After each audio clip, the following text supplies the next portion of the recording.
Hello and welcome to the 2024 AIGA Design Conference Aftershow. My name is Huang, Senior Director of Learning and Programs here at AIGA. Along with my colleagues, we have been producing this conference. So I'm here with Patricia Childers. Hello.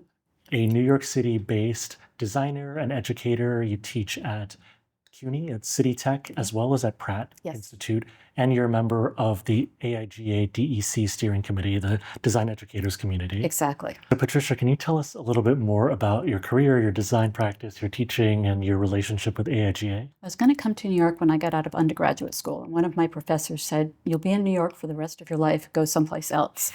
So I went to Chicago in the winter and lasted 9 months, and someone offered me a job here and offered to move me, so I've been in New York ever since. And since I got here, I joined AIGA. The AIGA New York was always very active, great design community. I have worked in identity design, branding, worked for marketing firms, for actual design studios. As designer, as an art director, I was creative director at 2 different places. So I've kind of done a little bit of everything. When my son was young, I started my own firm, P. Childers Design, so that I could have a little bit more control of my time, which worked well. I could spend the day with him and work at night, which I'm used to doing anyway. And so I continued to remain a member of AIGA. About 10 years ago, somebody asked me to teach. And I'd done some student teaching when I was at RISD, and I really liked it. And I did it, and I loved it. It's for a lot of reasons. It lets me talk about design, which is my favorite thing. And I get more from the students, I think, than they give me. They're tough. They ask good questions. So I did that. But of course, there's no training for design educators, really. Right. So I found out about the Design Educators Committee and started following them and loved the community. It's a really great community. We all have different problems but similar interests. Right now there's 15 of us from throughout the nation. Actually, and it is undergraduate and graduate, but we just took on 2 people that are doing K through 12. It's a new initiative, so we're trying to push in that direction too. And I love being part of that group. We work together really well. The initiatives are there. There's always a lot to do, and we always have other things going on too. So you all are also part of this Design Educators track, the DEC track of the conference. So you're involved as an organizer, as a moderator.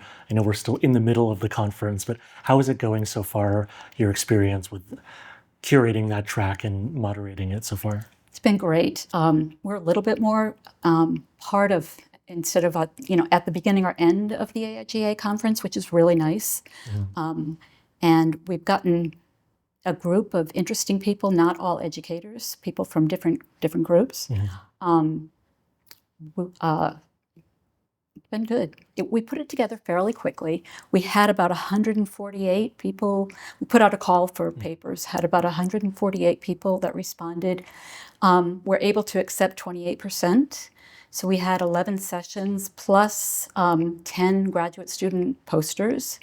And we've put out a publication talking about each speaker bio, and we've given a good amount of information to the graduate students, the whole page, which is really nice for them.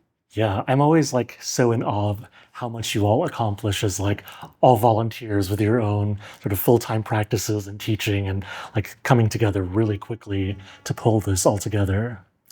Have there been any sessions at the conference, whether part of the DEC track or part of the general primary track of the conference, that you wanted to highlight, or more general themes and things that you wanted to reflect on?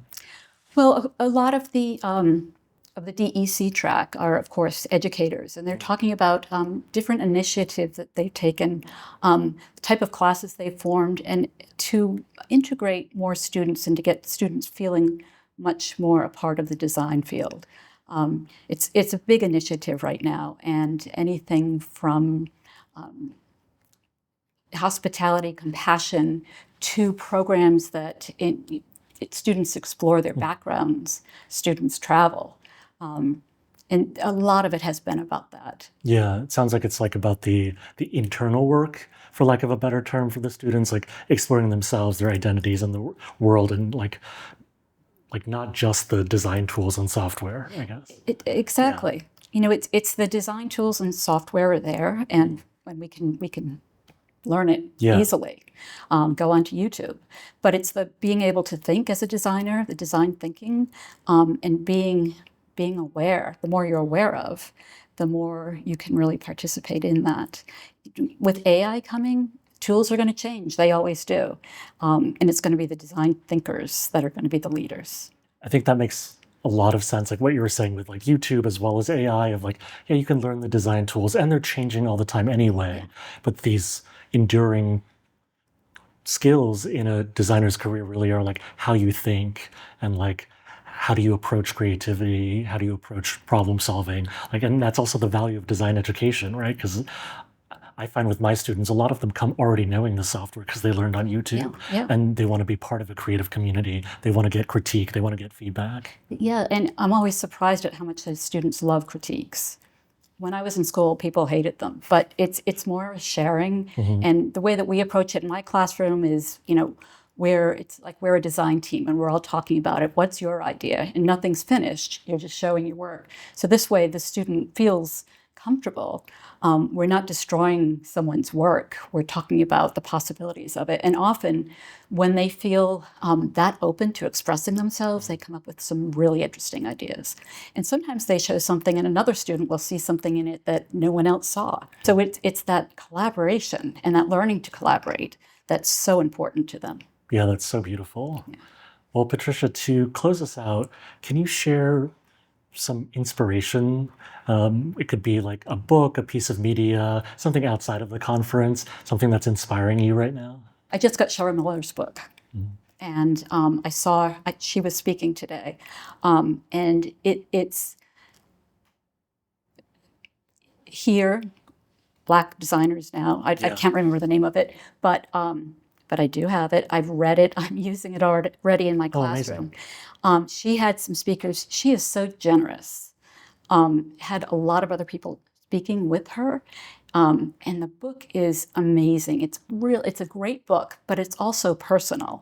And it's so rich. It's coming from her. It's one of the best things I've read in a long time. I would highly recommend it.